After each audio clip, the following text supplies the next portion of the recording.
La confiance en soi, c'est pas quelque chose qu'on va donner, c'est quelque chose qu'on va transmettre parce qu'il va aider, nourrir le cerveau aussi et permettre au cerveau de sécréter deux hormones importantes qui sont la dopamine et la sérotonine qui vont mettre l'enfant dans cette joie, excitation aussi, dans cette envie de se dépasser quand on est face à l'adversité. AVS avec Philippe Robichon. Et à votre santé, à votre très bonne santé, bonjour, bienvenue. Si je vous dis bon matin, vous avez compris que Karima Chadibéhou est avec nous. Bonjour Karima. Bonjour Philippe, bon matin tout le monde. Voilà. Très contente d'être là. Psychothérapeute, coach parental et familial et sans trahir un secret, carrément on peut le dire. Oui. Vous avez une nouvelle idole sur Insta. Oui. Oui, on l'a même reçu. On l'a même reçu ici, bah oui. Ah non, moi Vous parlez de qui ? Je parlais de votre autre idole sur Insta, celle qui vous fait mourir de rire. Ah oui, non, c'est vrai, oui, d'accord, oui. Vous avez J'en ai plein d'idoles. Vous avez un côté caché, Karima. On va me dire Karima est une adepte de l'idolâtrie, ça y est, alors là c'est fou. Sur Insta. Philippe. On va le dire sur Insta, c'est sûr. L'idolâtrie sur Insta, Voilà. c'est la pire. Exactement, non, c'est Madame Connasse, moi j'adore Madame Connasse, Oh là là. elle est trop géniale. Non, c'est drôle. Alors c'est de l'anti-développement personnel. Hein. Oui, absolument. Ah. C'est vraiment si vous voulez vraiment avoir une bonne prise de recul, vous changez les idées, ben regardez un peu ces posts, vous verrez, ça remet un petit peu les idées en place et voilà, et dans la légèreté. Et j'aime c'est bien. parfait pour bien démarrer la journée. Absolument. Vous savez que dans cette émission, on traite des sujets qui nous sont inspirés par la vie. Mais si vous souhaitez, vous aussi, qu'un matin, on aborde une thématique, vous pouvez le dire à Karima, vous envoyez un petit post ou un message. Absolument. Et on traitera le sujet. Hein. Avec beaucoup de plaisir. On va parler de la confiance en soi chez les enfants, sujet que vous avez choisi d'intituler Karima, donner confiance en soi à son enfant. Et Oui. moi, j'étais pas très d'accord avec vous, Oui. parce que je disais, mais est-ce que c'est quelque chose qu'on peut donner, la confiance en soi ? Non, alors c'est pas quelque chose qu'on peut donner parce que l'enfant déjà quand il vient au monde, il vient déjà avec un capital, ce qu'on appelle l'estime de soi. Parce que souvent quand on parle de la confiance en soi, alors dedans il y a l'estime de soi, l'image de soi, l'affirmation de soi, la confiance en ses compétences, la confiance en les autres. En fait, ça mélange un petit peu tout ça. Et donc quand on parle de la confiance en soi, c'est pas quelque chose qu'on va donner. Par contre, c'est quelque chose qu'on va on va le mettre, en fait, quand je dis le transmettre, c'est-à-dire créer un espace sécurisant, parce que c'est le docteur Boris Cyrulnik, quand il parle de la confiance en soi, nous dit que c'est vraiment quelque chose qui est important parce qu'il va aider, c'est quelque chose qui se passe au moment de l'attachement, dans tout ce processus de ce lien d'attachement, qui va venir en fait nourrir le cerveau aussi et permettre au cerveau de sécréter deux hormones importantes qui sont la dopamine et la sérotonine, qui justement vont mettre l'enfant dans cette joie naturelle, dans cette excitation aussi, dans cette envie en fait de se dépasser quand on est face à l'adversité. Et notamment si on manque de confiance en soi, ça va être difficile d'affronter les difficultés de la vie, et Dieu sait si la vie nous met beaucoup de choses, beaucoup d'obstacles sur le chemin. Mais vous m'avez dit que vous n'avez jamais rencontré quelqu'un dans la vie qui ait trop de confiance en lui. Oui, ça c'est vrai, parce que beaucoup aussi Pourquoi ? de parents, ça n'existe pas, quelqu'un qui a trop confiance en lui. Parce que quand on parle un excès de confiance, et beaucoup de parents le disent, ils disent mais je veux pas faire ça parce que sinon il va trop prendre la confiance. Ça c'est l'expression qui revient à chaque fois. On dit oh là là, lui il a trop la confiance. Lui il a trop la confiance. Il a pris la confiance. Attends, s'il prend trop la confiance, il va marcher dessus ou il va. En fait, c'est pas un excès de confiance. Ça n'existe pas un excès de confiance parce que la confiance c'est quelque chose qui est naturel, donc qui se développe naturellement. Les parents doivent installer un contexte, un environnement propice pour venir l'amplifier, pour le faire grandir. L'excès de confiance, pour moi, de mon point de vue, ça veut dire arrogance. L'excès de confiance, ça veut dire orgueil. Donc quelqu'un qui est orgueilleux ou quelqu'un qui est arrogant, c'est pas quelqu'un qui a confiance en lui. Au contraire, il va utiliser ses attitudes, ses postures pour venir masquer le manque de confiance qu'il a, tout simplement. Donc n'ayez pas peur de transmettre en fait la confiance ou de développer la confiance chez vos enfants. N'ayez pas peur. Il ne peut pas tomber dans un excès. S'il tombe dans un excès, c'est qu'il devient arrogant. Dans ce cas-là, c'est une autre méthode qu'il va falloir utiliser. Mais c'est pas de la confiance en lui-même. Non, c'est pas de la confiance en lui-même. Bon, alors c'est vrai qu'on vous avez parlé de beaucoup de choses déjà. Comment est-ce que vous définissez vous la confiance en soi ? Alors la confiance en soi, c'est cette capacité. Je parle de capacité. Je ne vais pas parler d'état d'être. Pour moi, la confiance en soi, je la découpe en 2. D'accord ? Puis ensuite, je la subdivise aussi en 4 après. Il y a la confiance en soi, c'est avoir une fiabilité de soi-même, c'est-à-dire être sûr de soi. C'est être convaincu aussi par soi, soit dans ses compétences, c'est-à-dire que je me sens capable de faire ça, je sais que c'est un savoir que j'ai sur moi-même, soit au niveau de mes compétences, soit au niveau de mes relations avec les autres. L'autre volet de la confiance en soi, c'est l'estime de soi, c'est-à-dire la connaissance de sa valeur personnelle. Quelle est ma valeur personnelle ? Et le deuxième point, donc il y a cette confiance intérieure et cette confiance en soi de se dire « je mérite » d'obtenir ce que je veux. Je mérite d'aller au bout de ce que je veux. Quand on en discutait en préparant l'émission, on avait parlé de la procrastination, Philippe. Vous vous souvenez ? D'ailleurs, on s'est dit qu'on allait peut-être faire une émission là-dessus. Parce que c'est vrai, c'est très à la mode, tout le monde en parle, tout le monde procrastine déjà. Moi, j'ai l'impression que j'ai encore pas entendu la vraie bonne émission sur la procrastination, telle que j'aimerais vraiment qu'on en parle et voir ce qui se joue derrière tout ça, parce qu'on est quand même tous un peu des procrastinateurs, même si on fait énormément de choses. Même, exactement. Et sur certains points, sur certaines choses, d'ailleurs, je suis bien contente, parce qu'hier, quand on s'est parlé, je vous disais que je devais finaliser un dossier. Je suis contente, je l'ai finalisé, j'étais au bout, j'ai repensé à notre discussion. Voilà, pour vous dire que on a beau se travailler soi-même, d'accord ? Et ben ça continue. On a beau en parler toutes les semaines, à la radio, faire des exercices. C'est quand même quelque chose d'ancré en soi, la procrastination. Absolument. J'ai presque envie de dire que c'est bon. Oui. Il y a une forme de plaisir à procrastiner. Vous savez pourquoi, Philippe ? Parce que le fait de freiner à aller faire quelque chose, parce que la personne qui procrastine, qu'est-ce qu'elle fait ? Elle freine, elle n'y va pas. Elle freine. Alors, soit ce freinage, il est conscient, soit ce freinage est inconscient. Donc ça, il faut travailler ça.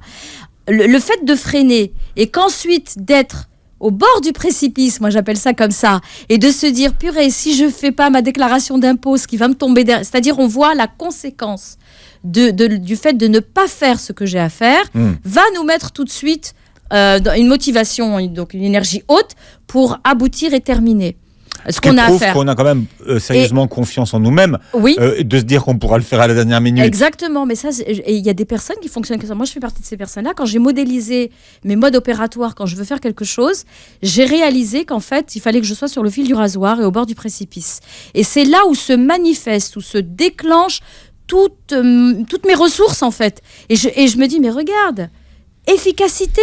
Tu l'as mise où, cette efficacité ? T'aurais pu le faire, t'aurais évité toute cette charge mentale, t'aurais évité de dire oh là là, tu t'endors avec, tu te réveilles avec, tu manges avec, tu la traînes, c'est un boulet. C'est un boulet, exactement. Ouais. Alors qu'il a fallu de quoi ? Juste de débloquer une pensée qui va te dire oh là là, t'imagines si tu le remplis pas, toutes les conséquences derrière, est-ce que tu vas pouvoir assumer tout ça ?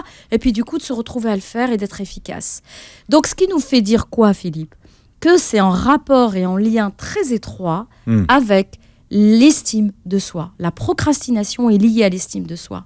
Est-ce que je mérite d'aller au bout de ce que je veux ? Est-ce que je mérite, parce que le fait d'obtenir ce que je veux va faire de moi peut-être une personne différente. Qu'est-ce qui va se passer ensuite ? Et c'est ça, en fait, qui se joue inconsciemment derrière. Alors, pour déjà que la confiance de nos enfants puisse s'épanouir, il y a un préalable, c'est qu'il faut leur faire confiance. Oui. Et quand on a tendance à être un chouïa protecteur, c'est compliqué. Exactement. Parce qu'on va brimer l'enfant, on va l'empêcher en fait de faire, on va être comme un frein, on parlait de frein, comme un espèce de bouclier protecteur de cet enfant et l'empêcher de faire son expérience et qu'il puisse apprendre de cette expérience. Et donc, du coup, en voulant le protéger, voire le surprotéger, on l'empêche d'apprendre et justement de tester ses limites, de tester ses capacités, jusqu'où je peux aller, de tester aussi comment est-ce qu'il peut avoir un regard sur lui-même et pour se jauger, d'évaluer ça je peux pas, ce que je peux, super, je continue, je renforce, ce que je ne peux pas, qu'est-ce que je dois développer, qu'est-ce que je dois affiner, qu'est-ce que je dois ajuster. Et ça, nous, en tant que parents, tout le temps, et on l'entend tout le temps, moi je l'entends tout le temps, les parents qui me disent en cabinet, oui, mais j'ai tellement peur pour lui, et surtout quand c'est à l'âge de l'adolescence. À quel moment cet enfant, s'il ne subit pas les conséquences de ses actes, à quel moment il va apprendre ? Maman, papa est toujours là en bouclier, toujours là en rempart. On le voit, je vous interromps un instant, mais oui.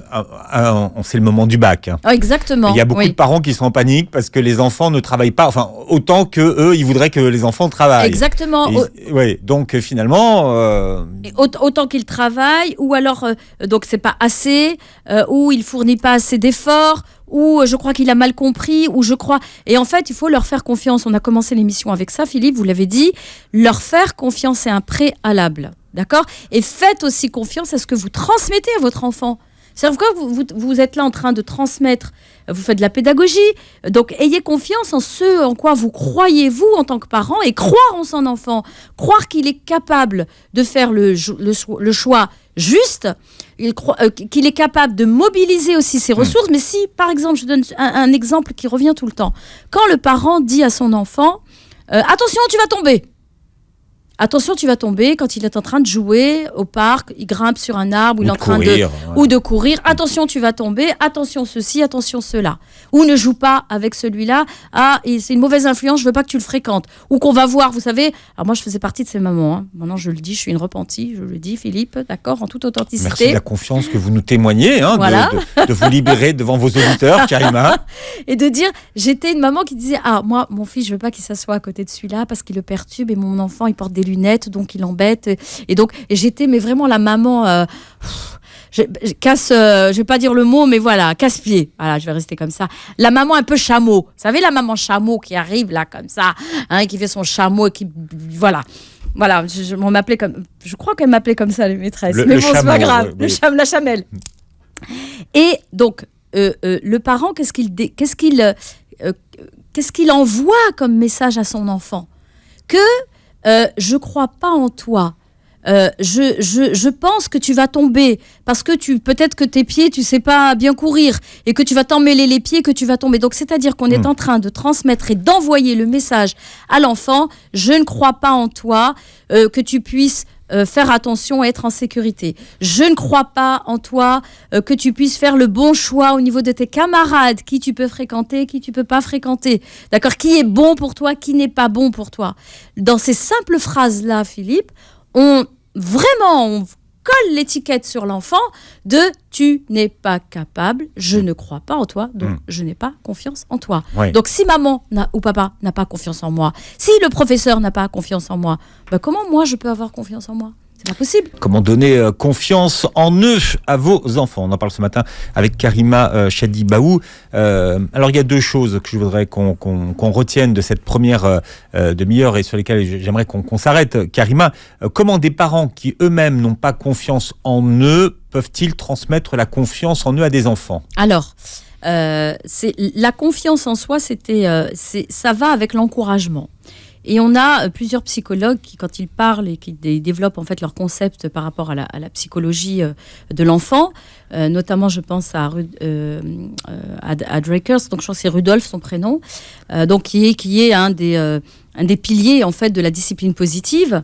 Discipline, donc la rigueur, les règles, vraiment tenir vraiment un cadre, d'accord, et cette bienveillance dans l'éducation, c'est-à-dire d'être à l'écoute. L'encouragement, il nous dit donc le fait de croire en son enfant, encourager, il y a le mot courage, mais il y a aussi cœur dedans. Donc je donne du cœur à mon enfant.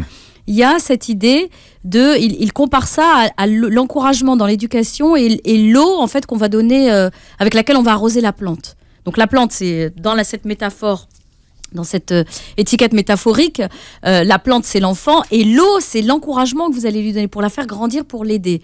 Comment un parent peut encourager son enfant ? Comment un parent peut donner confiance à son enfant si lui il n'en a pas ? C'est-à-dire simplement avec ce regard bienveillant, de dire je sais que c'est difficile. D'accord ? Je sais que c'est difficile, tu as du mal en orthographe par exemple. Eh bien, le fait de souligner ce qui est bien.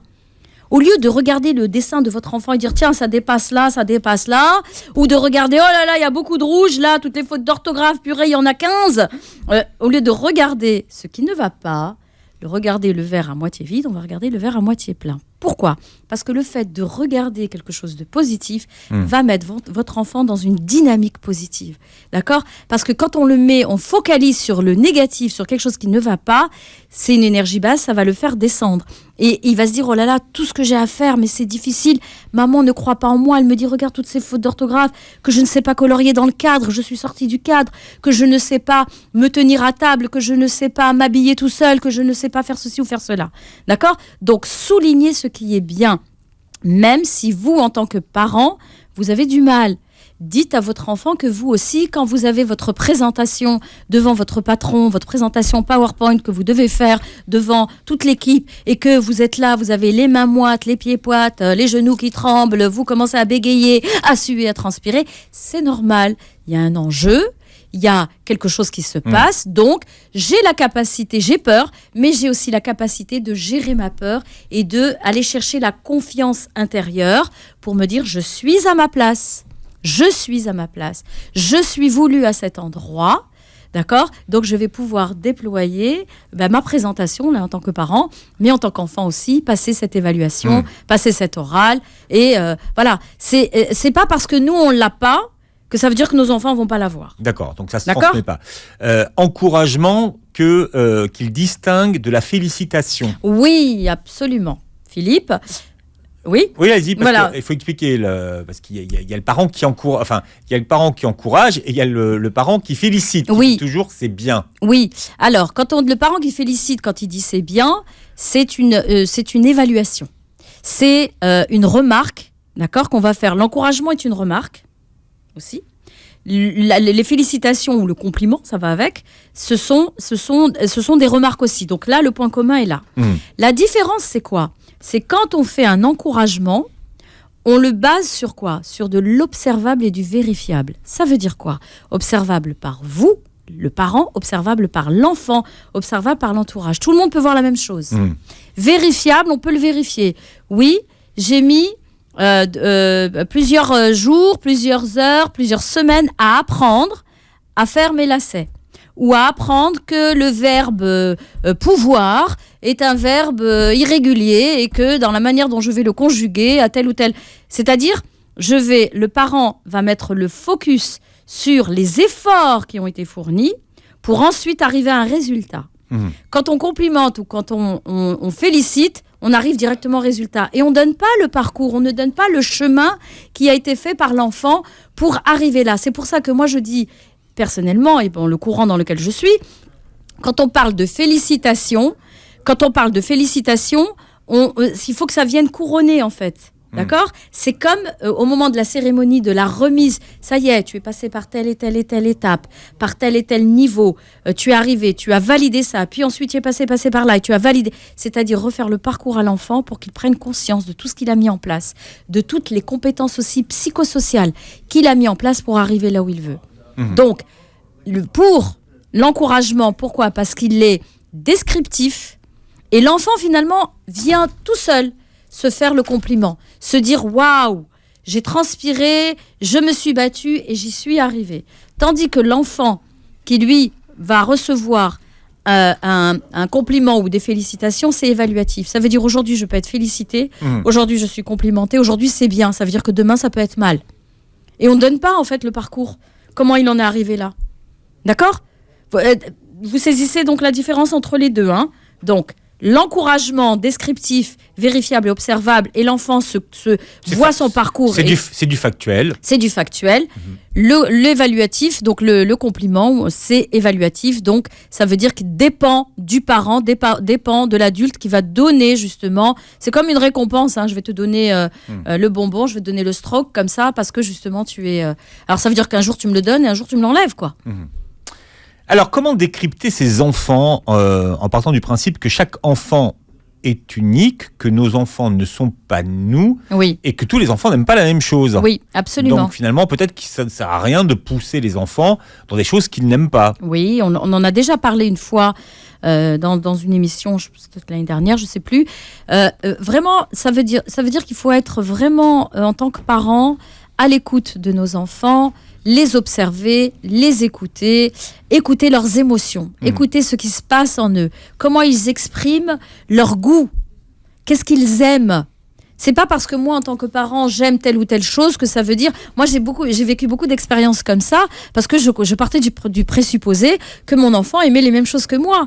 Et ça arrive... Vous savez, quand il arrive à la préadolescence, 8 ans, 9 ans, 12 ans, jusqu'à l'âge de 12 ans, et où vous allez lui acheter des vêtements, quoi. Vous savez, quand vous allez lui acheter des vêtements et que vous lui dites « Ah, là-dedans, je te vois bien. Oh là là, cette jupe, elle va te... » Et puis que votre fille vous regarde et que vous dit « Non, maman, ça c'est vintage ou c'est vieux ou c'est je sais pas quoi. C'est démodé. Non, je veux pas. » Et puis vous réalisez, vous dites « Waouh, mon enfant, il a changé. » Et puis, c'est une manière aussi de s'affirmer. Ce qui m'amène, tout à l'heure, je parlais de la confiance en soi, la confiance intérieure qui est liée à l'estime de soi, la confiance en ses compétences, on en a parlé, par rapport à l'école par exemple. Là, c'est la confiance en lui, c'est-à-dire avec l'affirmation de soi. Je peux exprimer mes propres choix.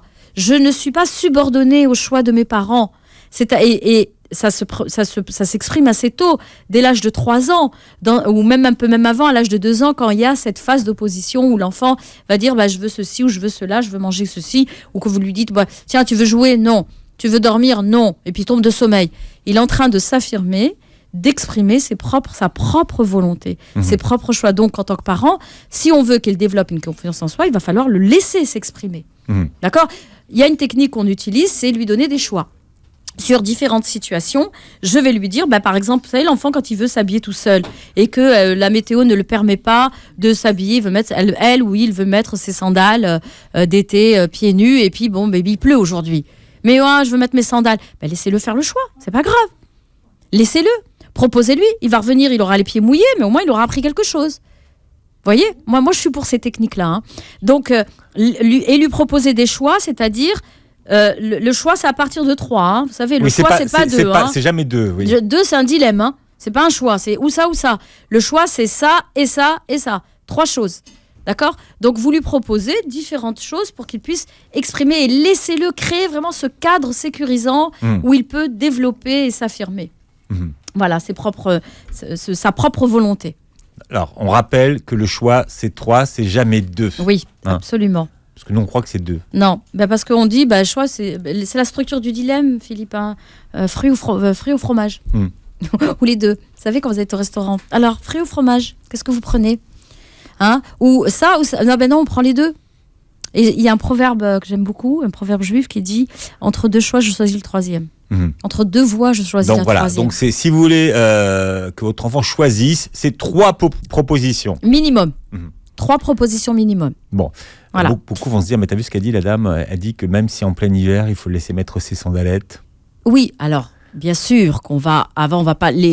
Alors, si vous êtes comme moi, et comme la plupart des mamans, d'accord, ou des parents, papa aussi, il y a les vêtements d'hiver et les chaussures et les souliers, je vais dire ça comme ça, d'hiver, et puis il y a ceux d'été, et puis de demi-saison. Donc on va les ranger, les sandales. Couvre-toi, on va pas laisser les sandales. Tu vas avoir froid. Oui, mais alors, ça, je crois que c'était Goethe qui disait ça, Philippe, qui disait une mère qui dit à son enfant, mets un pull, c'est parce qu'elle a froid. C'est elle qui a froid. Ou qu'elle est frileuse, ouais. Ou qu'elle est frileuse, vous connaissez, c'est Goethe qui disait ça. Donc ça veut dire que c'est nous qui avons froid. C'est nous qui avons, donc dans ce cas-là, mets un pull, mais laisse-le. Et généralement, on le voit beaucoup à l'adolescence ou des enfants qui sortent même en plein hiver avec des t-shirts ou juste un sweat et qui te dit « Mais t'as pas froid ?» Non, j'ai pas froid. Donc, c'est pareil pour la confiance. De dire « Ah, attention, tu sais, je me méfie de celui-là. Quand tu es avec lui, je trouve qu'il t'influence, il n'est pas de bons conseils, il est pas... » Oui, vous pouvez le penser, vous pouvez l'exprimer, mais transmettez à votre enfant les outils pour discriminer, quand je dis discriminer, c'est-à-dire pour évaluer, pour juger, pour analyser que tel ou tel comportement n'est pas acceptable, n'est pas bon pour lui et lui fait faire toutes ces influences en fait qui peuvent le guider. À noter que tout ça se travaille au quotidien. Oui. Ah oui, absolument. C'est l'enfant est tout le temps en train d'apprendre. Oui. D'accord? Donc c'est pas, je dis aujourd'hui il est telle heure, on va faire un quart d'heure de confiance en soi. Non, c'est tout au long de la journée, de la soirée, des interactions qu'il va avoir avec tout son entourage, avec des professeurs. Et d'ailleurs, qui n'a pas eu un professeur, un maître qui a cru en nous, qui a vu en nous notre potentiel, qui a vu en nous notre grandeur, notre beauté, l'effet Pygmalion. Exactement, l'effet Pygmalion, de croire en en la personne avec laquelle on est. Donc c'est la Pygmalion, on en a déjà parlé. C'est un psychologue aussi, Rosenthal. Voilà, alors je pars dans toutes les références, Philippe. Hein. Un psychologue Rosenthal qui a fait une étude, donc un Américain, avec ses étudiants, et qui a fait une étude en fait sur des élèves dans 2 écoles, dans 2 classes différentes, donc en donnant une classe de super bons élèves et en disant aux professeurs que ces élèves étaient nuls et qu'ils ne devaient rien attendre d'eux. Donc c'est le pouvoir des attentes. Hein. Dans cette histoire. Et puis l'autre classe qui étaient des enfants des cancres et que les profs ils ont dit aux professeurs, oh là là, vous allez voir, c'est la crème de la crème, ils sont juste extraordinaires. Voilà, comment aider nos enfants à avoir confiance en eux. On en parle aujourd'hui avec Karima Chadi-Baou. J'aimerais qu'on parle du contrat relationnel que les parents doivent passer avec leur enfant. Oui.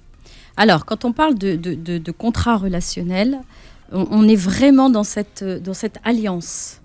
On fait alliance ensemble. Donc, c'est comme un pacte qui est un pacte solaire. Alors, moi, j'aime bien, quand je travaille là-dessus avec les parents en séance, donc au sein de mon cabinet, de vraiment décrire les choses. Pourquoi ? Parce que c'est de pouvoir vraiment poser une empreinte et que l'enfant puisse lui aussi s'exprimer. Donc, quand on parle d'une alliance, c'est pas...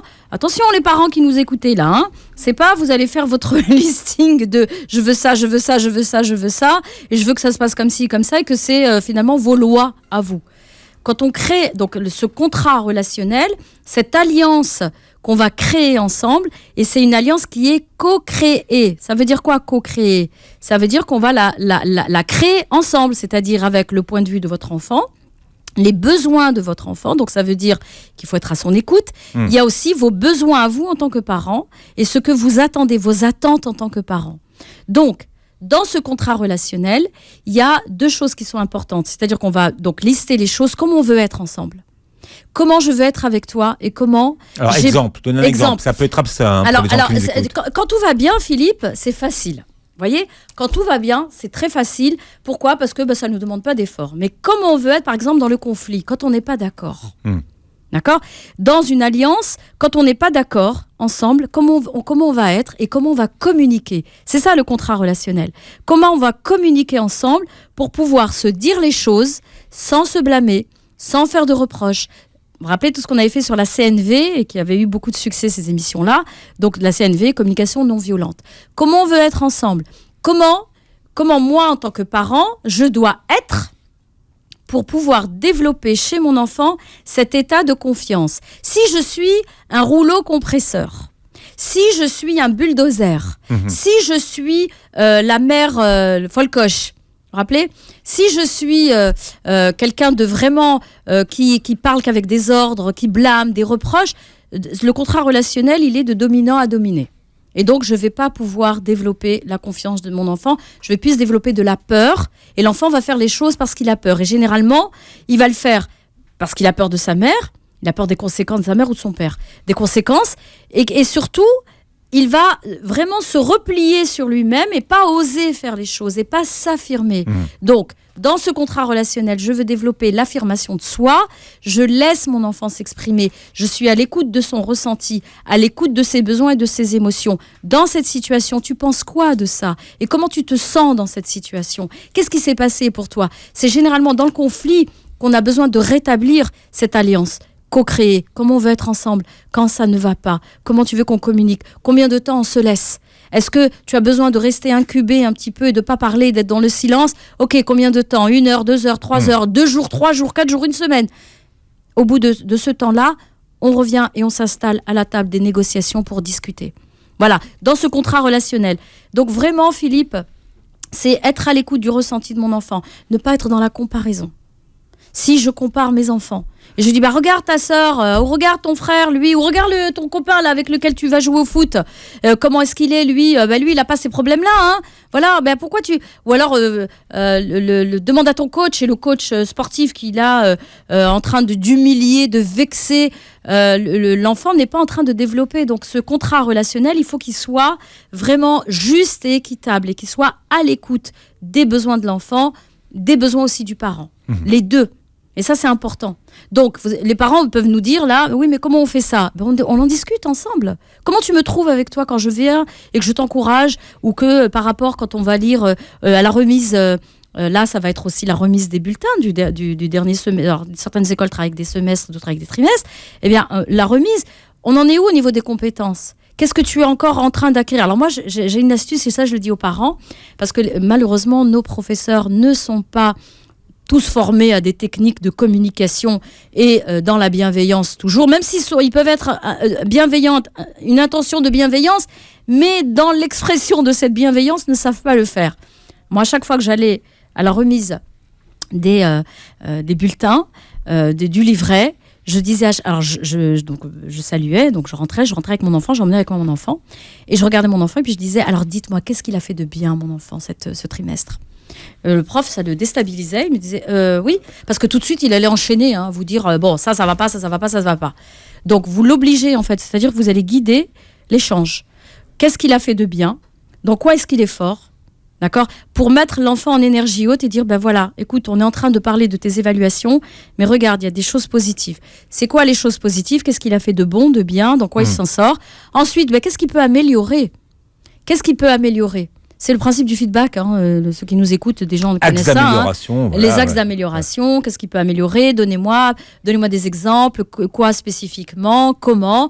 Et enfin, on termine par une évaluation, entre guillemets, mais qui est en fait positive et sur la qualité d'être de l'enfant, de la présence de mon enfant, comment vous la trouvez dans la classe, comment est-ce qu'il est présent, qu'est-ce que vous appréciez chez lui.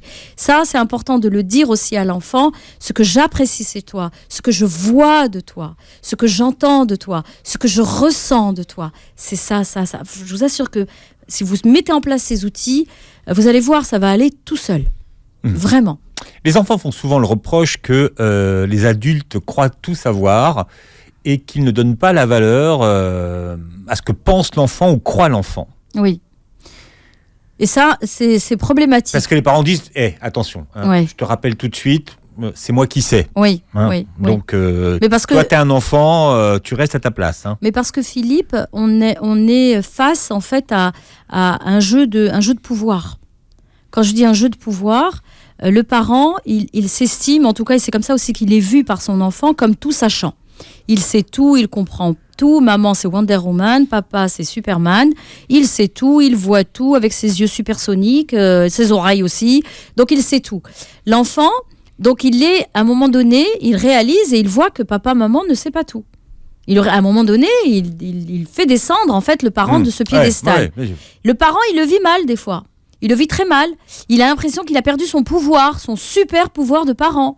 Et donc, le fait qu'il soit remis en question ou remis en cause ne dit pas que, ça y est, il vous rejette en tant que parent. Il dit simplement, il est en train d'ouvrir son esprit. Il est en train de s'ouvrir à d'autres choses. Il est en train de découvrir qu'il y a une autre manière aussi de réfléchir. Et justement, il est en train de modéliser ou de se l'approprier. Donc, si le parent dit, attends, remets-toi à ta place.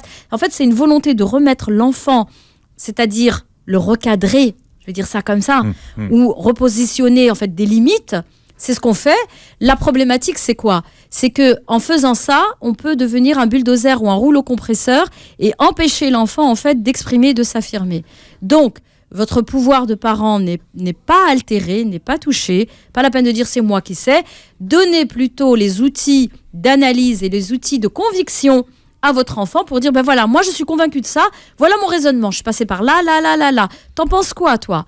On a des points de vue différents, donc vraiment de voir ces différentes positions de perception, différentes manières de voir les choses. Alors un enfant qui manque de confiance en lui-même, c'est pas forcément un enfant qui est replié sur lui-même, ça peut être aussi un enfant qui est toujours en quête d'attention. Exactement. Pourquoi ? Oui, alors un enfant qui est toujours en quête d'attention, donc il a besoin d'une reconnaissance, il a besoin d'être vu, il a besoin d'être entendu. Donc c'est pas parce que, souvent parce qu'on fait le timide, l'introverti, manque de confiance et on lui met toute la panoplie de tout ça.